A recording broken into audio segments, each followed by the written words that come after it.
Ibu bapak dan saudara-saudara yang dikasihi Tuhan Yesus, Shalom. Mari kita membaca firman Tuhan yang terambil dari 2 Korintus pasal 12 ayat 7 sampai ayat yang ke-10, dan di ayat 10 adalah tema kita pada hari ini. Dan saya akan membaca dari Alkitab Terjemahan Baru 2 Lembaga Alkitab Indonesia yang diterbitkan tahun 2023. Dan saya mengajak jemaat Tuhan, mari kita baca ayat 7 sampai ayat 10 2 Korintus pasal 12. Demikian. Dan supaya aku jangan meninggikan diri karena pernyataan-pernyataan yang luar biasa itu, aku diberi suatu duri di dalam dagingku, yaitu seorang utusan iblis untuk menghantam aku, supaya aku jangan meninggikan diri. Silakan saudara baca ayat 8.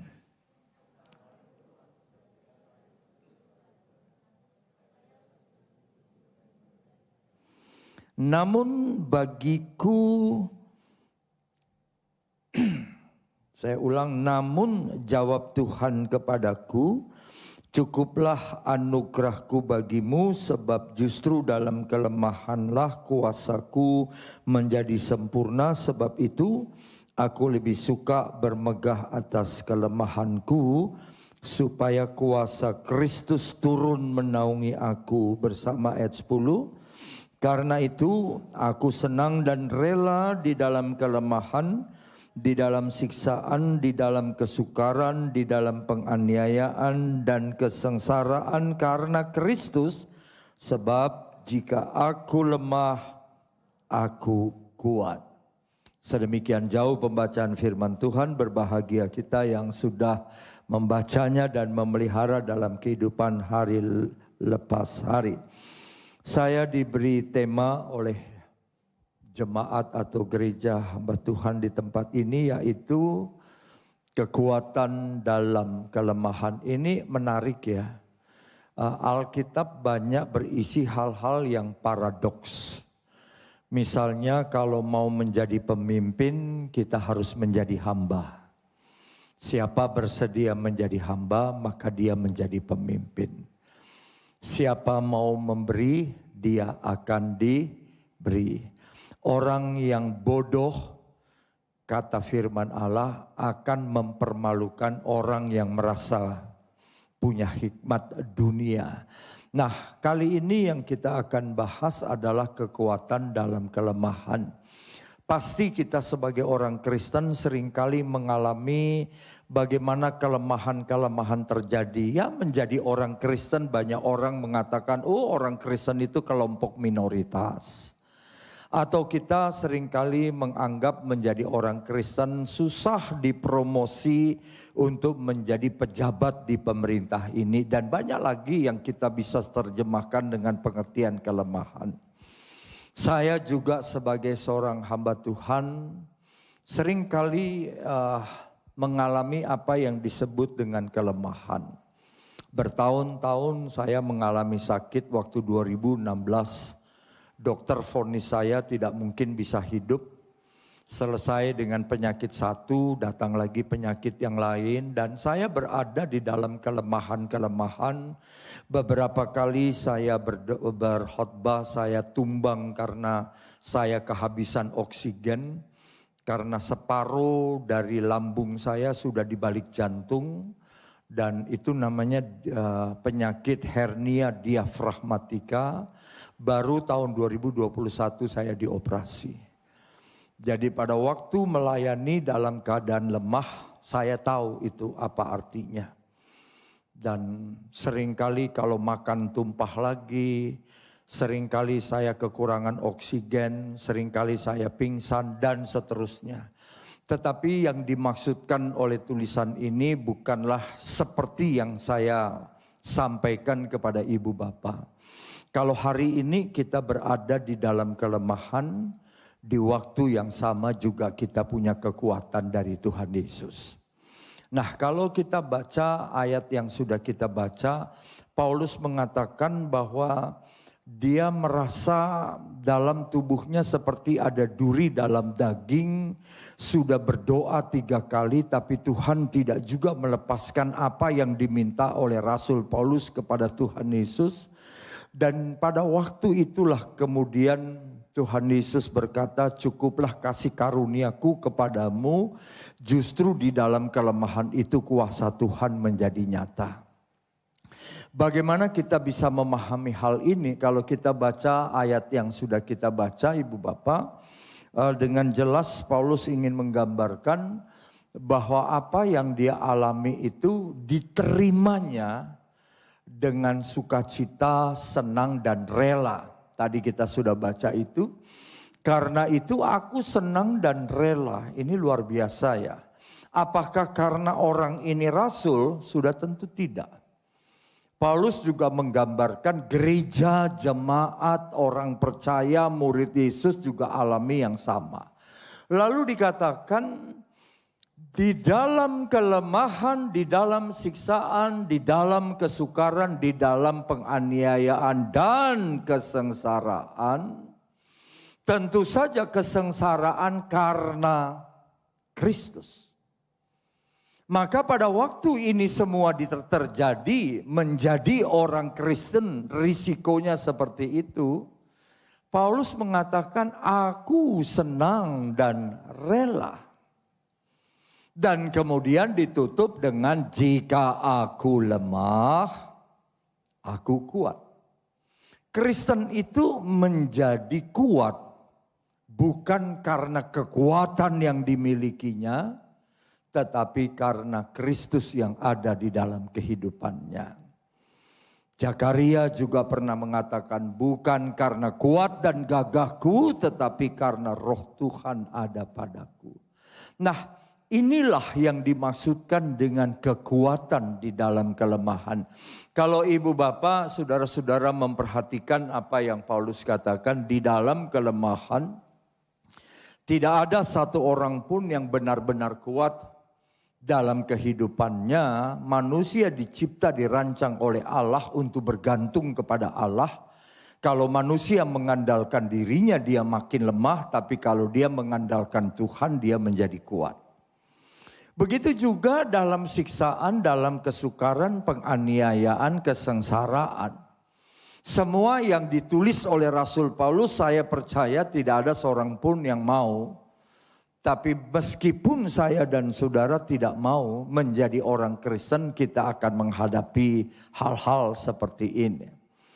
Nah, kalau kita membaca apa yang kemudian Paulus saksikan, tentu saja Paulus tahu bahwa menjadi pengikut Yesus yang tidak populer itu menjadi sebuah panggilan tersendiri yang disambut dengan sukacita. Kita ingat ibu bapak sekalian, pada waktu Paulus masih bernama Saulus, lalu dia bergerak dari dari Tarsus menuju Damsik, sekarang Damaskus. Di tengah jalan dia dicegat oleh Yesus. Lalu kemudian Yesus berkata, "Hai Saulus, mengapa engkau menganiaya aku?" Kalau saudara baca Kisah Rasul pasal 26, ada kalimat yang indah yang disebutkan di sana. "Hai Saulus, mengapa engkau menganiaya aku? Sukar bagimu menendang kegala rangsang." Banyak orang tanya, apa itu gala rangsang? Gala rangsang itu kaitan yang bukan cemeti, bukan cambuk, tapi tongkat yang ujungnya ada dari besi. Yang kalau petani pembajak dia sedang melakukan pembajakan melalui kerbau atau sapi dan mereka menggunakan galah rangsang. Galah itu ya galah.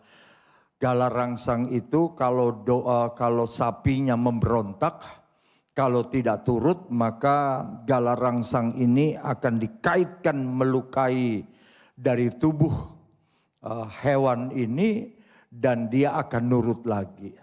Maksudnya Yesus begini, sukar bagimu menendang kegala rangsang, artinya kenapa juga kamu repot-repot siksa umat saya, umat pengikut saya, makin menyerang pengikut saya, kamu melukai diri kamu.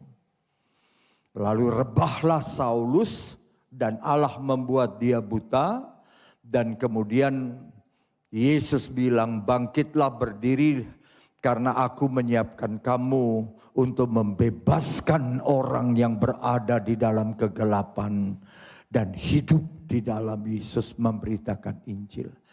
Karena itu Paulus sadar betul bahwa ketika dia mulai percaya kepada Yesus, Paulus menulis surat kepada jemaat yang sedang dianiaya di Roma dan berkata, dari Paulus hamba Kristus Yesus yang dipanggil menjadi rasul, dikuduskan untuk memberitakan Injil Allah. Paulus sadar bahwa sekarang dia adalah pengikut Yesus yang memberitakan Injil. Menjadi seorang penginjil, menjadi orang percaya, menjadi orang Kristen.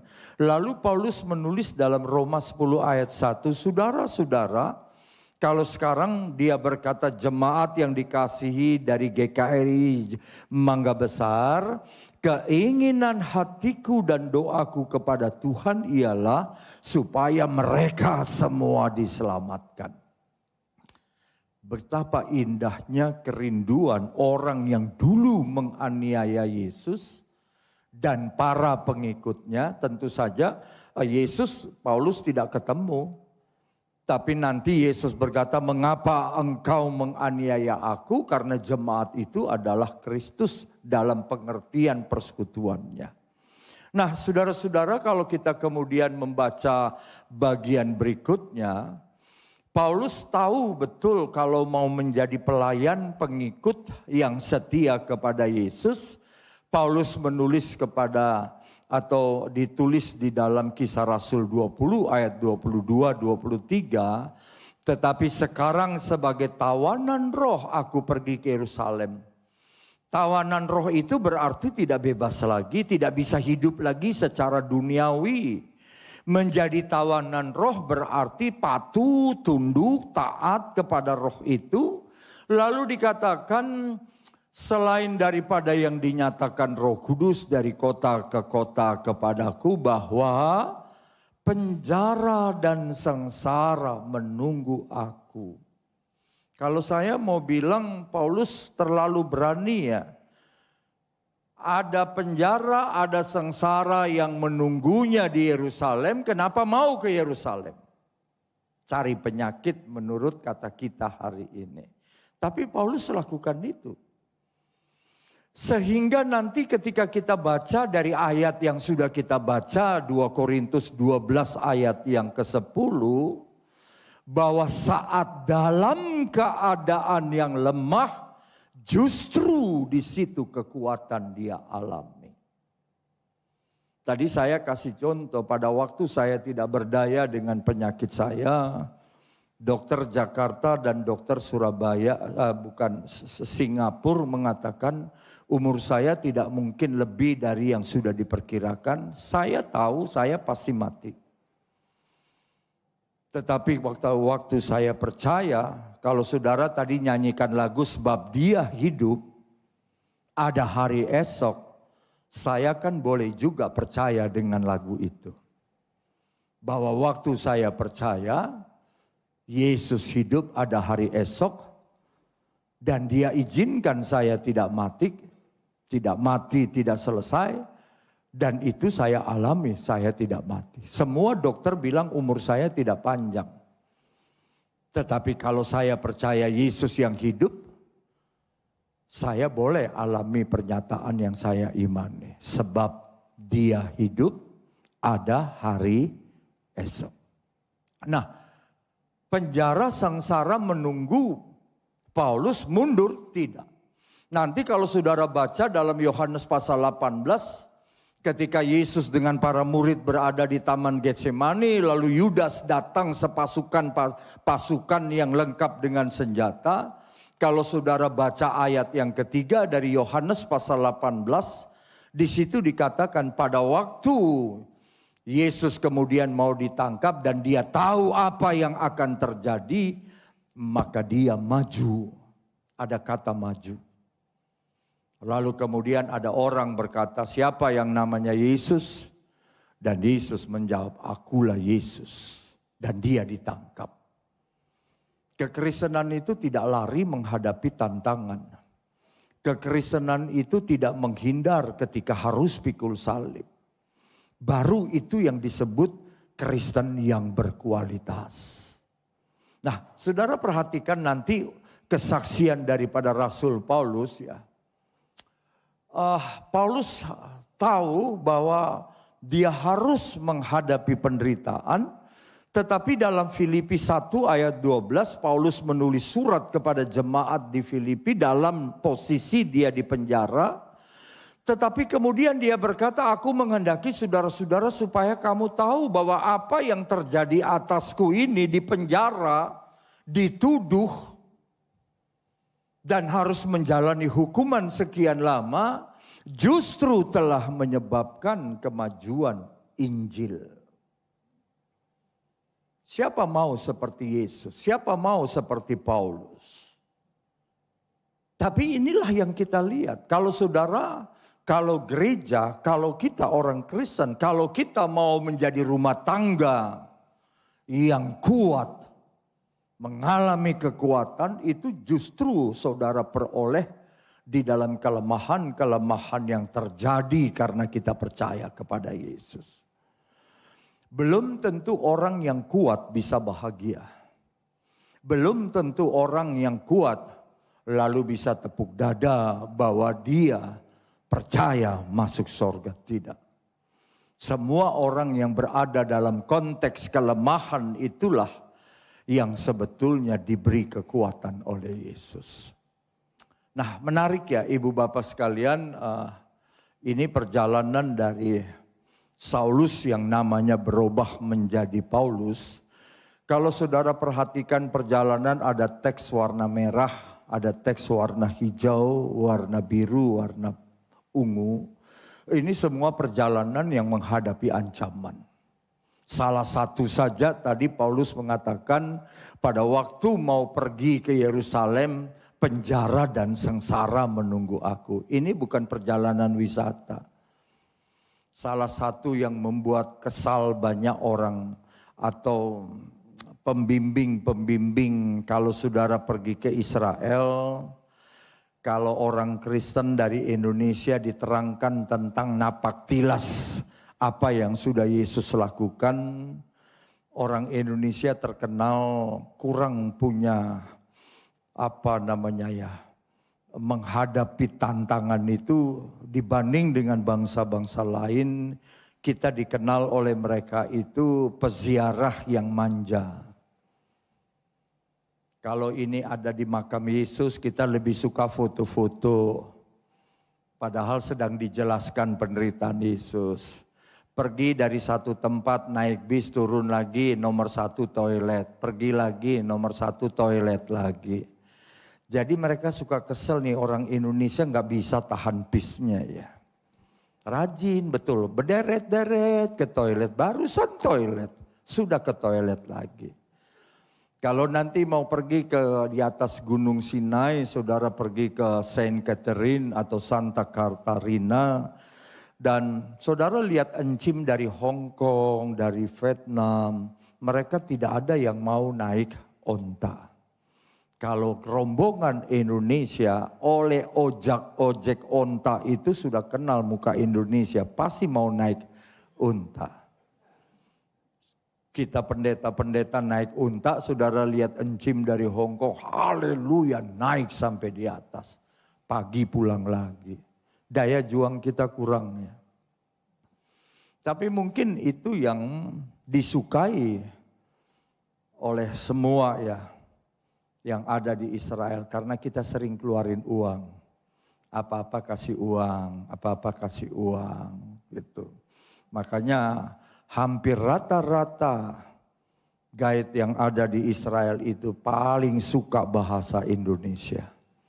Karena memang Indonesia itu gudang persenan. Mau ke sini ke sana saja mesti digendong. Tapi ya faktanya begitu. Kalau saudara punya pengalaman seperti itulah realita keindonesiaan kita. Nah, ini yang saya sampaikan. Kalau saudara lihat Paulus, dia melayani perjalanan-perjalanan yang luar biasa penuh dengan tantangan. Prinsip Paulus, sebab hidup kami ini, Paulus tidak bilang hidup saya, hidup seluruh pelayan Tuhan. Hidup kami ini adalah hidup karena percaya, bukan karena melihat. Kalau melihat takut, tapi dengan iman. Nah, gereja itu harusnya punya prinsip yang fundamental tentang ini. Kalau kita melayani Tuhan, jangan cengeng. Kalau kita melayani Tuhan, jadi orang Kristen, jangan manja.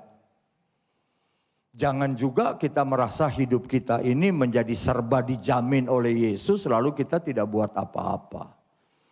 Nah, coba saudara lihat ya, kesaksian dari Paulus di dalam 2 Korintus 11 ayat 23 sampai 33. Yang tadi kita baca itu 2 Korintus 12 ayat 10, sekarang di 11-nya. Paulus mengatakan begini, aku lebih banyak berjeri lelah, lebih sering di dalam penjara, didera. Kalau didera itu gunakan kayu, kalau disesah dicambuk pakai cambuk, didera di luar batas. Hukum Yahudi kalau didera 40 kali. 1 kali saja sudah tidak enak. Kalau orang mau didera seperti saya, buka dulu jasnya, kasih punggung kamu. Lalu yang pukul kita itu adalah orang yang ahli. Gitu. Didera di luar batas, kerap kali dalam bahaya maut. 5 kali aku disesah orang Yahudi. Kata 5 kali itu berarti kalau orang Yahudi menjalankan sekali saja 40 kali pecutan, cambukan, kalau 5 kali sudah 200 itu. Lalu dikatakan 3 kali aku didera, 1 kali aku dilempari dengan batu. Nanti kalau sudah selesai saya mau tanya, saudara sudah dalam yang pernah alami yang mana nih? Gitu. Ya, boleh dong. Kan kita punya tema, kita ingin alami tema itu. 1 sampai 7. Renungkan. Kalau belum ada di daftar ini, kita lihat daftar yang berikutnya. 3 kali mengalami karam kapal. Sudah pernah ngalamin karam kapal? Sudah, waktu lewat Gunung Sahari, sampingnya ada sungai. Itu sih namanya perahu. Sehari semalam terkatung-katung di tengah laut. Laut yang dilewati dalam peta yang disampaikan Paulus bukan laut yang bersahabat. Laut yang ganas. Karena itu kapal mereka nanti karam. Dalam perjalanan sering diancam bahaya banjir. Oh, kita di Jakarta udah biasa banjir. Semeter, pokoknya kalau hujan aja di Jakarta yang saya dengar semeter apa 2 meter. Banjir kita alami. Penyamun belum, ada begal. Di Jakarta kawan saya pendeta di begal, tangannya hampir putus. Malam-malam jalan. Lalu bahaya dari pihak orang Yahudi, orang bukan Yahudi. Ya orang Yahudi juga nggak suka sama Paulus, yang bukan Yahudi nggak suka juga sama Paulus. Bahaya di kota. Hati-hati kalau di kota, jangan dekat gardu listrik kalau hujan nanti kesetrum. Bahaya juga. Kalau nyebrang di Jakarta hati-hati, harus nengoknya betul-betul. Kalau enggak disamber sama bajai. Kan enggak enak ya kalau masuk rumah sakit. Kenapa masuk rumah sakit? Keserempet bajai. Bahaya di kota, bahaya di padang gurun, bahaya di tengah laut, bahaya dari pihak saudara-saudara palsu. Saudara palsu juga banyak ya di kita ya. Kalau di Jakarta itu abang ada uang, abang saya sayang. Kalau abang tidak ada uang, abang tuh kata siapa tuh ditendang. Kasihan ya si abang ditendang. Makanya kalau mau disayang terus harus beruang. Sampai muka kita mirip sama beruang. Ya kan? Ya ini kita fakta seperti ini. Saudara ada di daftar ini? Ada, banjir, langganan Pak. Ya itu juga kelemahan. Saya punya kawan keluarga hamba Tuhan rumahnya di Cempaka Putih. Kalau masuk ke rumahnya musim banjir, sofanya itu jadi tinggi. Ditambahin bambu di bawahnya. Jadi kaki-kaki sofa itu dikasih bambu. Jadi kalau mau duduk di sofanya itu mesti pakai bambu juga. Apa enggrang itu ya. Baru bisa duduk. Karena capek tiap kali tahun rumahnya banjir. Sudah alami itu. Ada lagi baru 15. Ada 7 lagi. Cari lagi yang 7. Apa?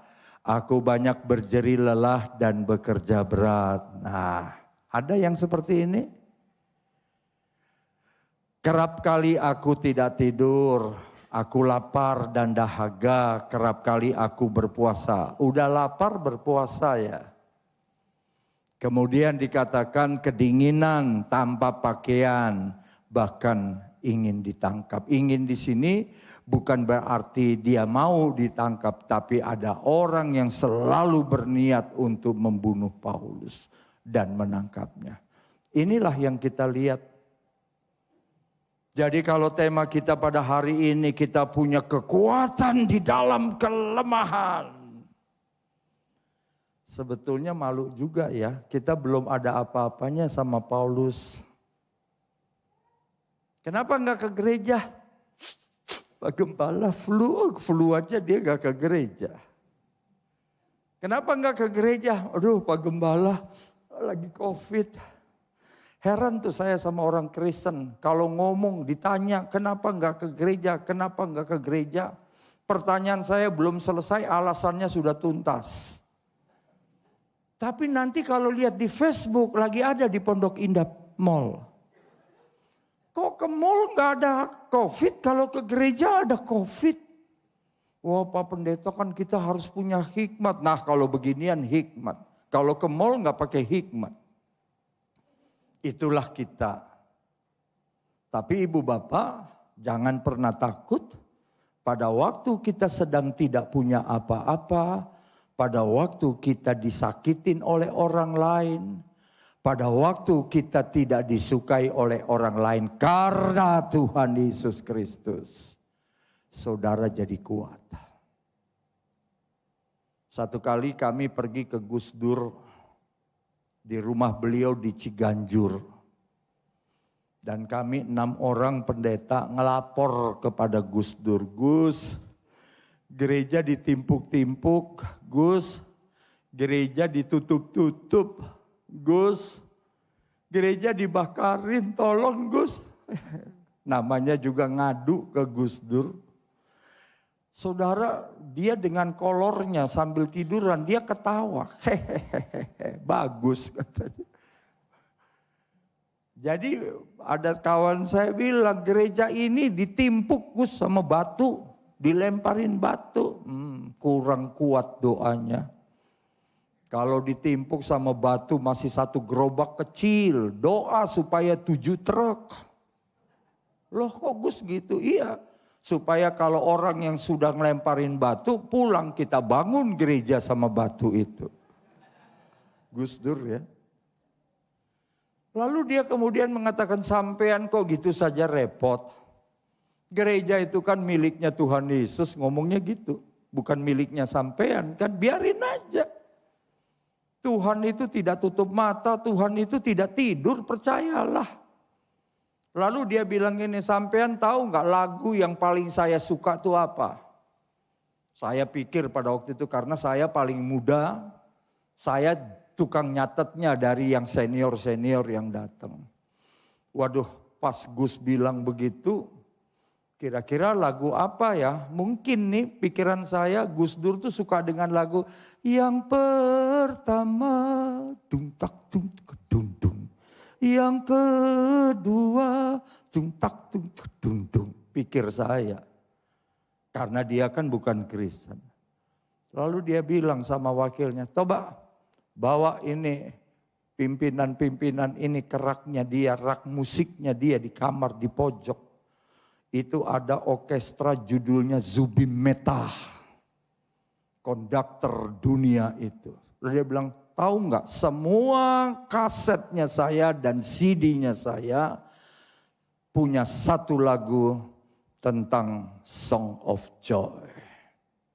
Song of Joy itu kalau dinyanyikan di nyanyian kidung jemaat. Kesukaan yang ceria hanya ada padamu. Waduh. Gus Dur paling suka lagunya Kristen. Lalu kita orang Kristen masih nyanyi lagu yang gak ada kemenangan. Pilih lagu sekarang kemenangan, jangan lagu apa itu ya, kalau di tempat saya ada lagu yang lagunya itu di ujung jalan yang sunyi. Udah ujung jalan sunyi lagi. Kita suka tuh lagu-lagu yang begitu. Carilah lagu, Gus Dur bilang, nggak usah takut, itu ke gereja bukan gereja sampean kok. Kalau memang mau disakiti, mau dibakar, nanti dia yang bangun. Itu pemimpin yang baik ya. Tapi sudah tentu apa yang saya sampaikan hanya secuil dari kisah bagaimana sih caranya menghadapi kelemahan-kelemahan, kesengsaraan, kesulitan. Jangan patah hati. Hari ini kerja, lalu perusahaan bilang tutup. Tidak ada lagi usaha, PHK. Tidak jadi soal, hidup saudara Yesus yang punya, bukan perusahaan yang punya. Hari ini sudah mikir-mikir mau nikah. Tiba-tiba pacar kita kirim surat. John, hari ini yang terakhir ya. Gue pisah sama lo. Jangan bunuh diri. Ngapain mesti bunuh diri? Nanti Tuhan kasih yang lebih bagus. Amin. Kita tuh kan seringkali begitu. Seakan-akan dunia sudah mau runtuh ketika menghadapi kelemahan. Tidak. Nah, coba saudara perhatikan apa yang Paulus katakan ya. Selanjutnya. Paulus ini dalam pasal yang sama dan dengan tidak menyebut banyak hal lain lagi urusanku sehari-hari. Sudah banyak masalah tuh yang Paulus hadapi. Tapi kemudian Paulus mengatakan, jika ada orang merasa lemah, tidakkah aku turut merasa lemah? Paulus tahu kalau ada saudaranya yang susah. Kalau kita zaman sekarang kalau lihat orang susah, unsur sensitivitas kita tuh hilang. Makanya di Jakarta atau di sekitar kita seringkali kita lihat kalau ada orang tabrakan tergeletak bukan ditolong. Kalau di Jakarta difoto, cekrek. Orang udah mengap-mengap kita foto. Kalau perlu kita selfie, cekrek. Tidak, Paulus dia punya masalah. Dengan tidak menyebut banyak hal lain, urusanku sehari-hari banyaklah kalau Paulus mau cerita lebih dari 22 tadi.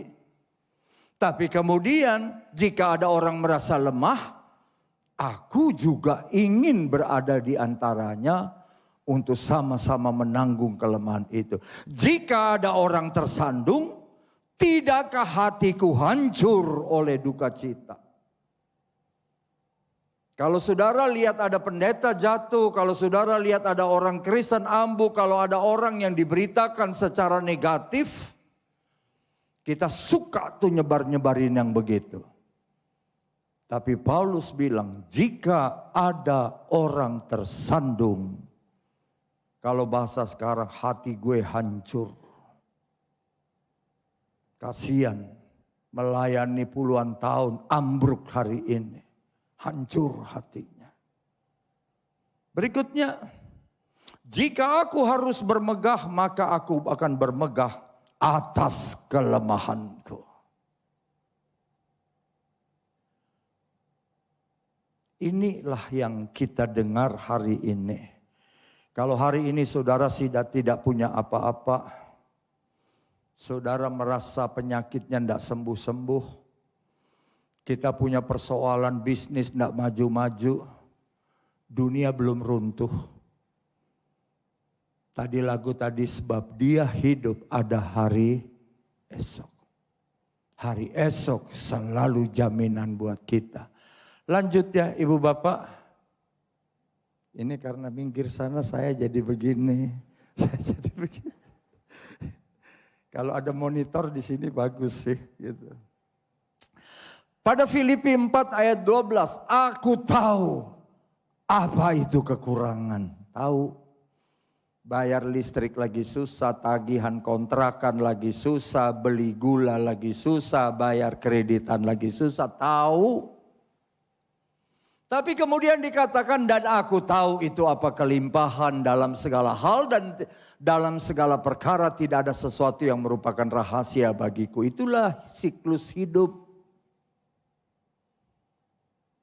Kekuatan itu muncul karena punya pemahaman soal ini. Tahu lagi susah, tahu lagi senang. Tidak perlu harus kemudian menjadi hidupnya seakan-akan seperti bukan orang beriman. Baik dalam hal kenyang maupun dalam hal kelaparan, baik dalam hal kelimpahan maupun dalam hal kekurangan. Kalau saudara hari ini tidak sedang lapar, kalau hari ini tidak sedang kekurangan, puji Tuhan. Tetapi kalau kita semua seakan-akan tidak sesuai dengan ekspektasi, tidak sesuai dengan harapan, tidak sesuai dengan pokok doa, udah doa, belum terwujud, jangan putus asa. Semua firman yang ditulis ini buat kita. Kita tahu, kata tahu itu dalam bahasa Yunani sama dengan aku yakin. Tadi kita nyanyi lagu aku yakin ya, ku yakin. Apa yang saudara yakin? Kalau kita yakin ada lagu yang berkata, ku yakin saat kau berfirman. Wow. Ku menang, waduh ku menang. Kekristenan tidak pernah dirancang untuk kalah. Tapi kekristenan selalu dirancang untuk hidup dalam kemenangan. Kalau banyak orang mengatakan salib itu menggambarkan kekalahan, siapa bilang?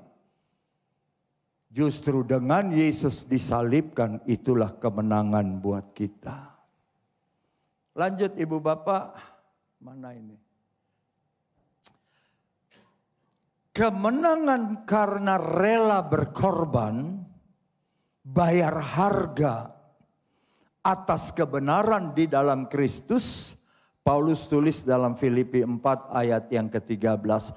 Segala perkara. Yaitu waktu kenyang, waktu tidak kenyang, waktu punya, waktu tidak punya, waktu orang bayar hutang, waktu kita ngutang, semuanya dapat kutanggung di dalam Yesus yang memberi apa? Memberi apa saudara? Kekuatan. Siapa yang beri kekuatan buat saudara? Yesus.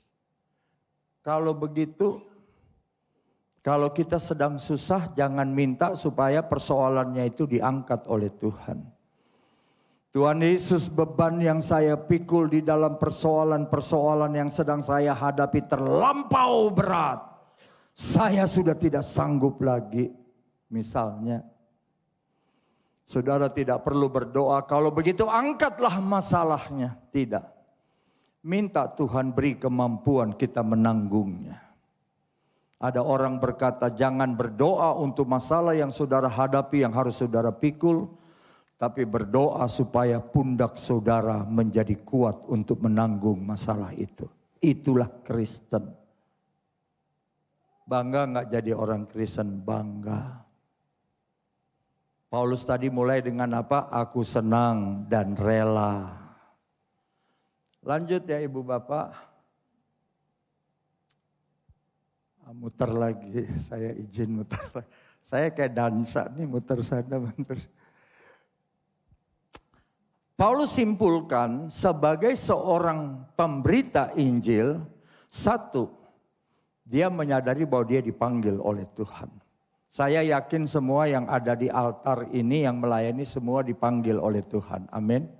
Kalau kita tidak dipanggil melayani Tuhan, lebih baik kita jalan-jalan aja makan kuaci.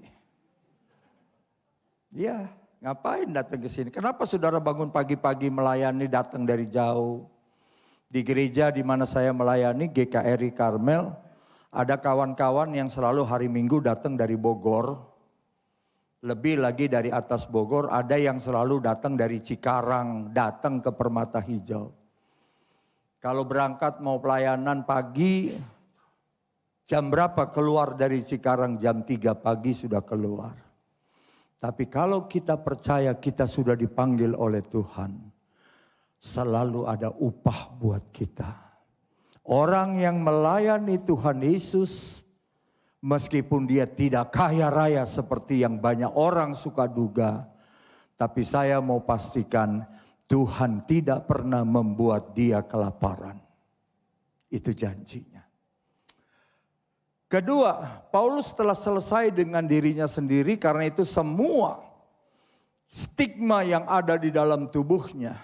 Kalau Paulus sebutkan di dalam kitab Galatia, aku punya tanda dalam tubuhku, yaitu dipukul, dipecut. Nggak hilang dalam tubuh itu jadi stigma. Tapi Paulus tidak pernah mengeluh. Tahu ada harga yang harus dibayar dan dia sudah selesai dengan dirinya sendiri. Tapi kalau banyak orang memanfaatkan pelayanan untuk kepentingan diri sendiri, jual nama agama, jual nama Tuhan untuk kepentingan sendiri, orang itu tidak pernah dipanggil oleh Yesus. Lanjut. Memiliki keinginan hati dan doa agar banyak orang diselamatkan. Saya percaya hari ini semua yang rindu datang beribadah punya keinginan supaya makin banyak orang percaya kepada Yesus. Pasti kita rindu itu.